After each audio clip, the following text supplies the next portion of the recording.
Hello students, how are you all? Let us start this chapter by discussing a few important things. What do we call a person who belongs to Pakistan? We called him a Pakistani. A person who belongs to China, we called him a Chinese. A person who belongs to Nepal, we call him a Nepali. A person who belongs to the United States of America, we call him an American. In short, all these people are not Indians. Then who are they? They are all foreigners, aren't they? But today we are going to study a poem by James Kirkup. The name of the poem is No Men Are Foreign.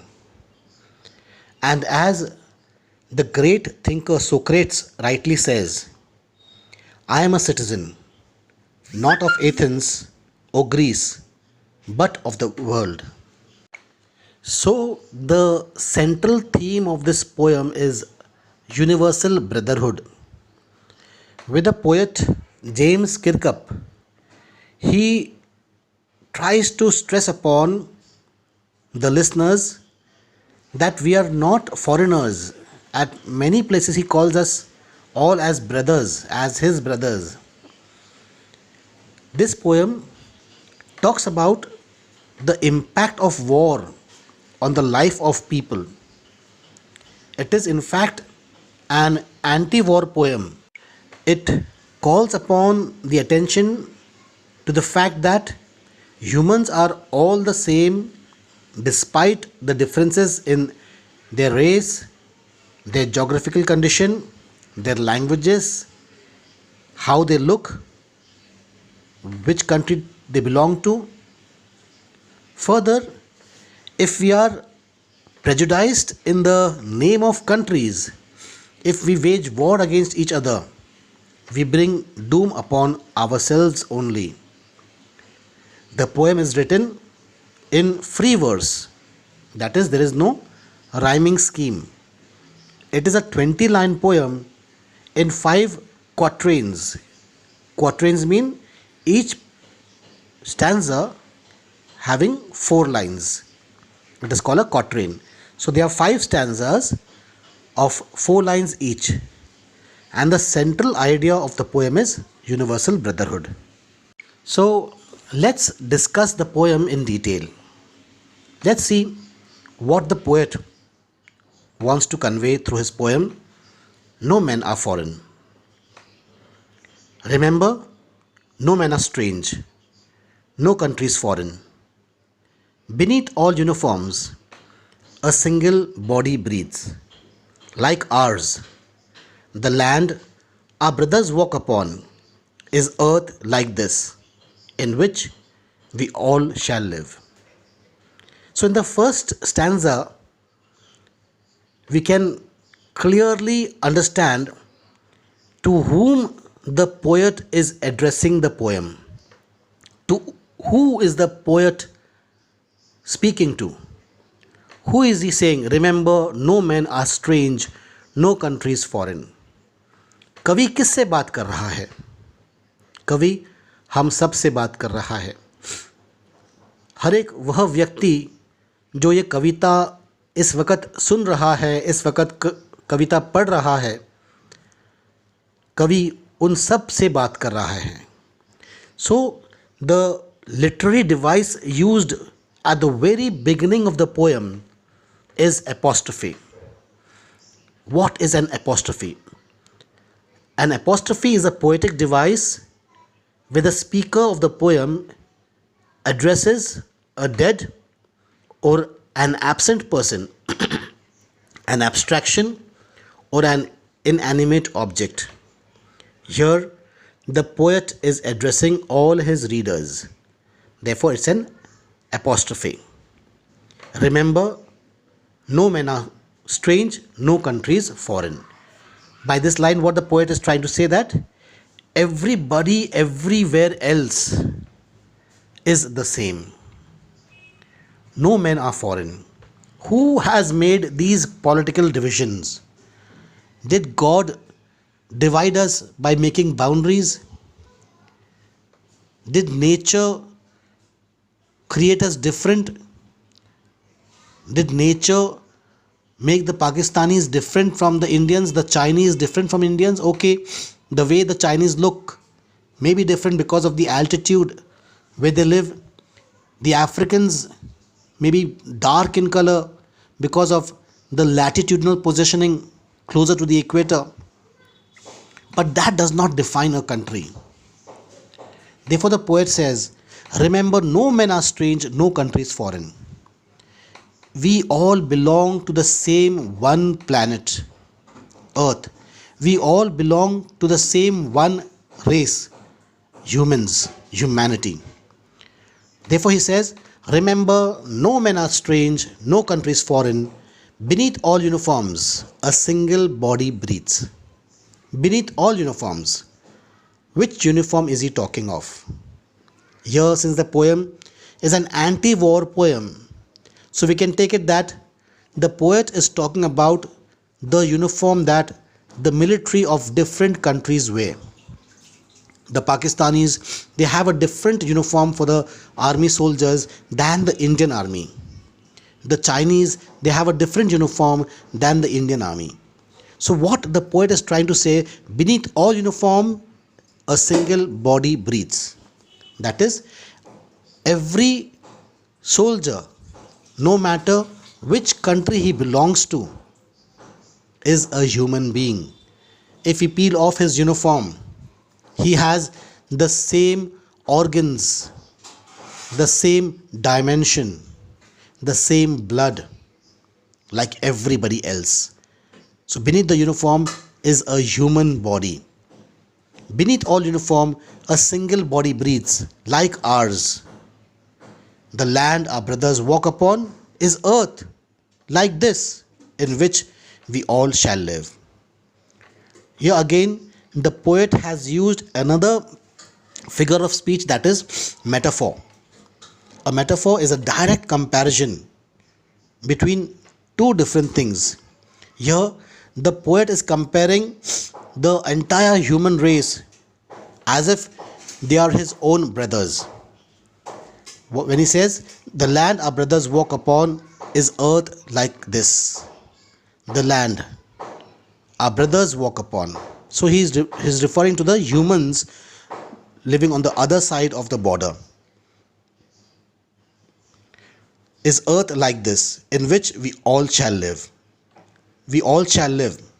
If the earth is sustained, if the earth is unpolluted, unpolluted, if the earth is not destroyed, we all shall live peacefully on this earth. They too aware of sun, air and water. Who are the they here? They too. They refers to whom we consider as our enemies, our neighboring countries. They too aware of sun, air and water. So like the sun gives us the same heat is given to our neighboring country. The sun is the same for the Indians, for the Pakistanis, for the Chinese, for the Nepalese, for the Sri Lankans, for the Bhutanese, for everyone. The sun function is to provide them heat and light and energy. The sun does not distinguish between an Indian and a Pakistani, an Indian and a Chinese. They too aware of sun and air and water are fed by peaceful harvest, by war's long winter starved.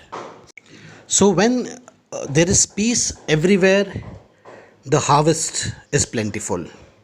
Here the poet is comparing the peaceful atmosphere with the abundance in growth of crop. They too are aware of sun and air and water are fed by peaceful harvest, by war's long winter starved.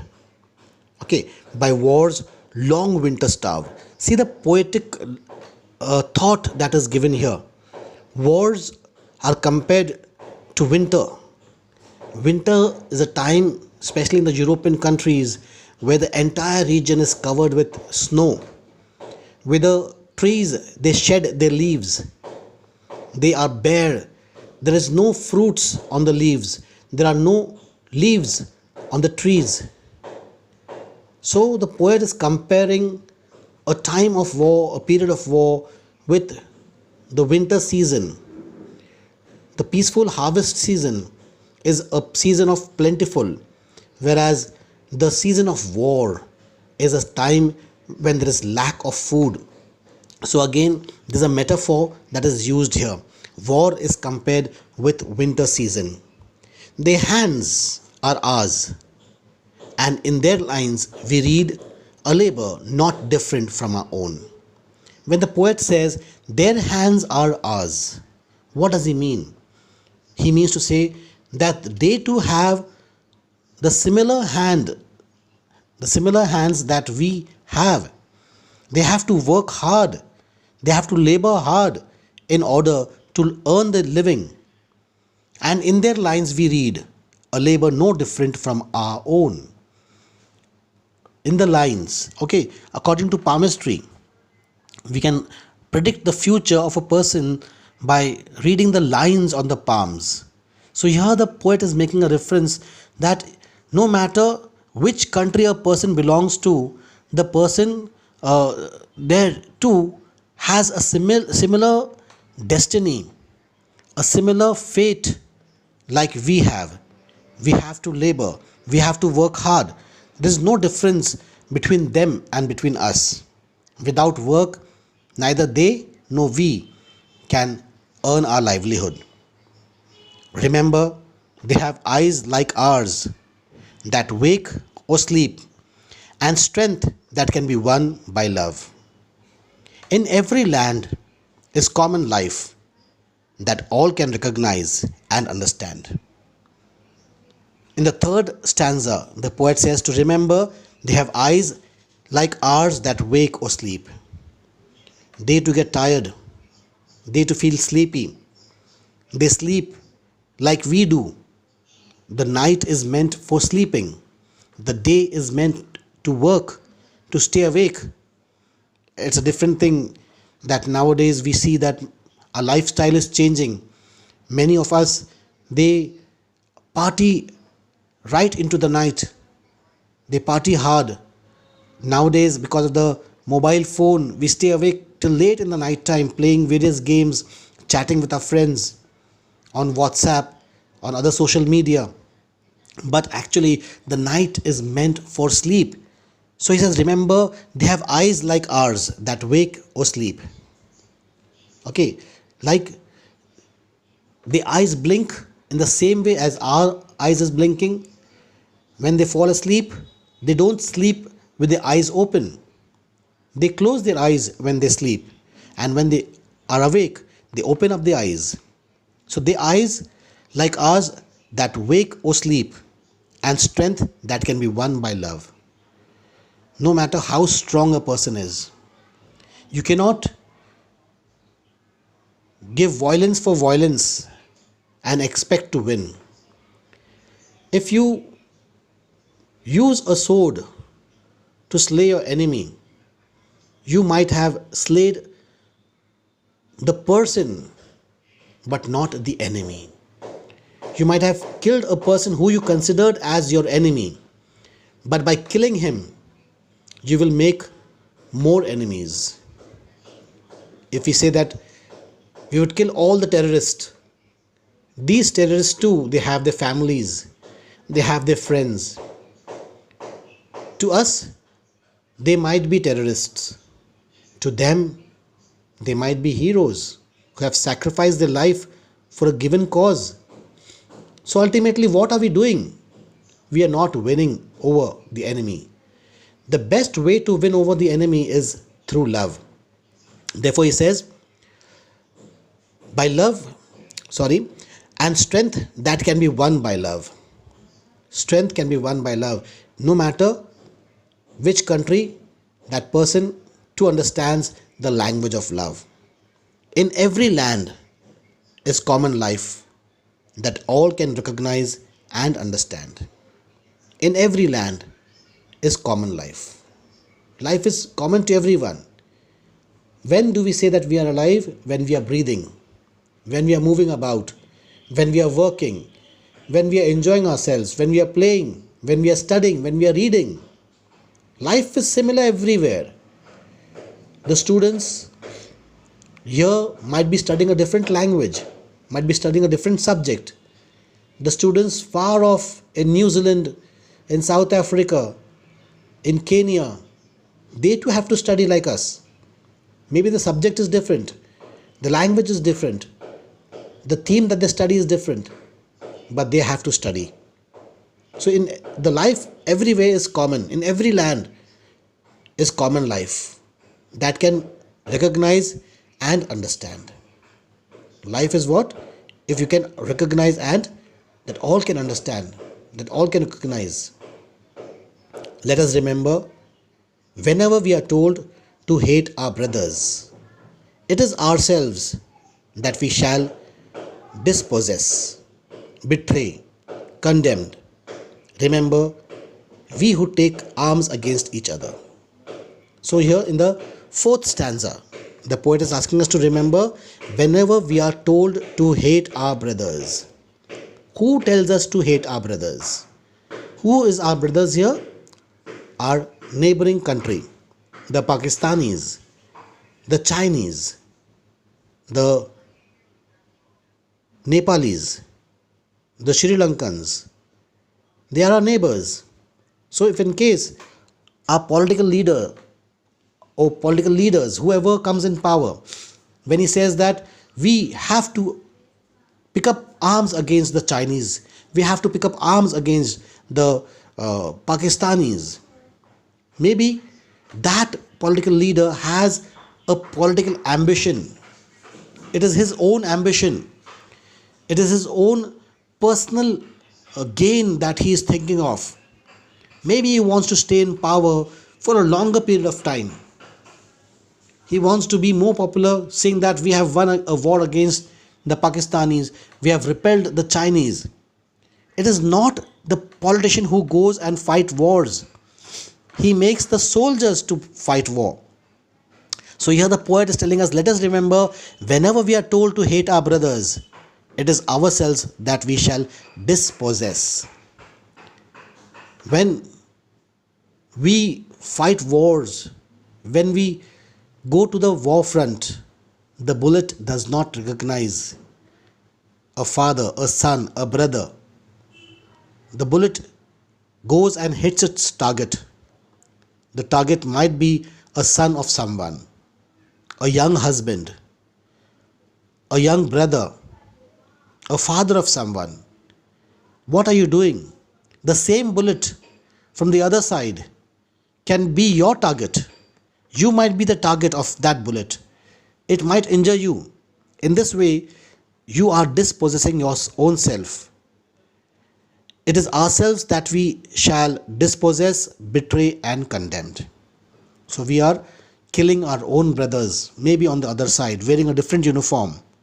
We are betraying our family because that particular soldier is a son of someone, is a father to someone, is a husband to someone. He is dear to someone. When we kill somebody's dear, near and dear one, we are betraying them. If we consider the entire world as our family, who are we condemning? Who are we betraying? Who are we dispossessing? It is our own self. Therefore, remember, we who take arms against each other, better than war, peace is a better option. Negotiation is a better option. You must have heard the news about the Chinese aggression, the Indian aggression at the border of India and China. We are at a war-like situation since the past 6 months. but we haven't waged a war. Neither has the Chinese waged a war. There's a lot of negotiation going on. We are trying to avoid a war like situation. We are trying to avoid a war between China and India or India and Pakistan because we know that war will bring only destruction. War will create more problems not only to them but also to us. It is the human earth that we defile. Our hells of fire and dust outrage the innocence. Our hells of fire and dust outrage the innocence. Again, it's a metaphor. How? In what way are we destroying the earth? In what way are we defiling the earth? If we leave a missile, it will go and fall somewhere. Maybe it's falling in the area of Pakistan. But isn't the area of Pakistan our very own planet Earth? Are we not destroying the earth there? If we use nuclear weapons, we might destroy an entire city like the Americans had destroyed Hiroshima and Nagasaki. The effect of the hydrogen bomb that was dropped on these two cities is still felt. So, in one way, we are defiling the earth. So, it is the human earth that we defile. This earth is supposed to be our home to the entire human race. So, therefore, when he says our hells of fire, he is referring to war and dust outrage the innocence of air that is everywhere our own. When a bomb is dropped, there's dust in the air everywhere. There's a big crater that is caused on the earth, and the entire atmosphere is filled with dust and smoke and poisonous gases. So, what are we doing? We are defiling the air everywhere. The same air might blow into our own country, and we might be inhaling that poisonous gas, that poisonous chemical, the remnants of the chemicals, the remnant of the bombs that we have dropped on a neighboring country. Remember, no men are foreign and no country is strange. So, in this way, the poem gives a very in depth meaning, in depth idea, in depth concept of universal brotherhood. Today, we are children of the teenage group. We might be 13, we might be 14 or 15 at the most. Tomorrow, we would be the responsible citizens of our country. Perhaps some of you might be in responsible positions, decision taking and decision making positions. Remember, war is only the last option or no option at all. The best option is negotiation. The best option is peace. Give peace a chance.